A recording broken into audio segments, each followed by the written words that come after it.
This is, I'll break the news to you swift, pull that Band-Aid off. The Ducati Scrambler 1100 Sport Pro is getting discontinued, I believe. And we cite this from MCN, who've got this story running. So basically it was the managing director, Fabrizio Cazzoli. Yep, that sounds about right. Thank you. Who's announced that it is going to be discontinued. And two of the main reasons for it are the Euro 5 Plus emissions standards, which I know roughly the sort of information around it, but obviously they're stricter and tighter. And also I think it's more specifically that they leave the sampling, if you like, for longer for the engine to get up to temperature, so you can't kind of fudge it as easily. And you'll notice with loads of the bikes when you go to EICMA and things how big the exhausts are getting. So a lot of it is around the catalytic converter on the back being, needing to be beefy, and also the longevity of it. So it's sensors and stuff in the bike as well that will monitor that over time.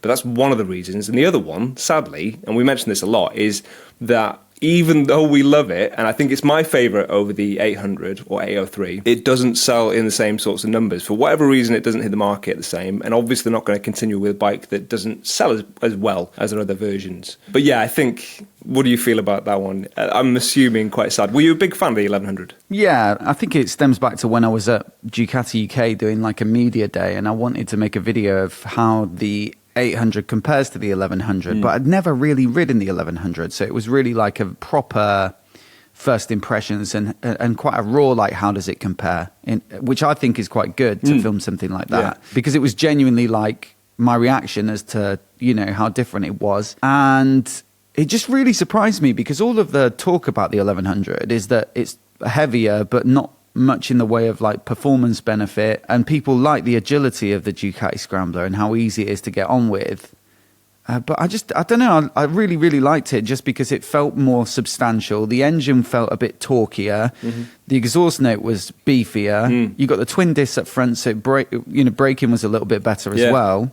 And just that engine has, we talk about air-cooled engines having like soul and character, but I really felt it with that engine. Yeah. I think it's another old Monster engine, isn't it? I believe so, Much like the 800. Yeah, I believe so. So yeah, and it works in the Monster, although I assume the bigger Monsters also don't sell in the same sort of numbers as these smaller ones, because they're kind of entry-level, they're obviously more affordable. Got you. So it makes sense to me in that way, but yeah, I think I felt the same as you on that one. And the biggest plus for me was, you're right, all of the other spec is upgraded to match the bigger capacity, but then the engine is faster, but not like, they're not worlds apart. It's only like 15 horsepower. Yeah, it's not that much, yeah. So actually, in terms of performance, it doesn't make that much difference, but it does feel a bit stronger.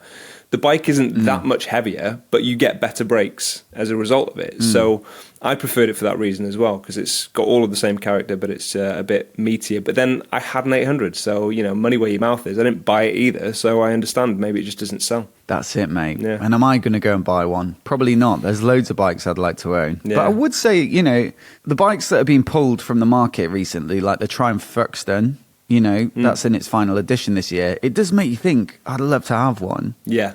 And I'm kind of the same with this as well. Those are two bikes that I've definitely been on eBay looking at, an Auto Trader, recently, just knowing that they're being discontinued. Yeah. I managed to resist the urge, but I do think it's a big shame. But like you say, it's not, it ultimately comes down to business, and you can't keep making a bike at a loss just for the sake of like a handful of people saying they really like it. Yeah.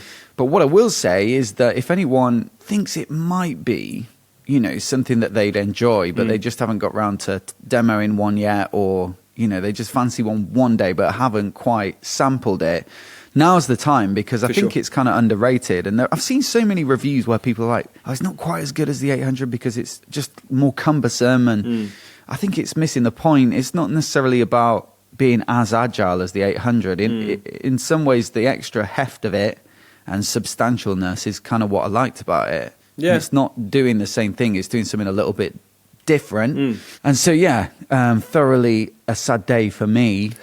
Although, like you say, I guess I should put my money where my mouth is if I really wanted them to keep making one. I think it's going to be one of those bikes where you see them pop up, but obviously much less frequently than the 800. So in the future, when people are looking to buy one, Not saying that it's going to be limited or that you're like it's going to be a future classic or anything for that reason, but there will be less of them, so it kind of takes more attention in that way. I think I'd be much more likely to buy one used than I would new, and the lowest you can get on Auto Trader, for example, is for a 2020 $6.5 grand, which I think is, I mean, obviously it really depends on the bike, but there's quite a few at that sort of $6.5 to $7 grand price point.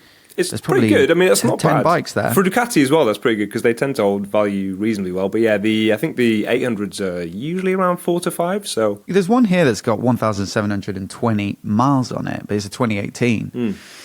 But that's really quite tempting. But anyway, you know, as with any time I buy a motorcycle, it'll end up not getting ridden because we've got this constant flow of press bikes, and then it'll just sit in the garage depreciating. I can see one right in the background as we speak, in fact, yes.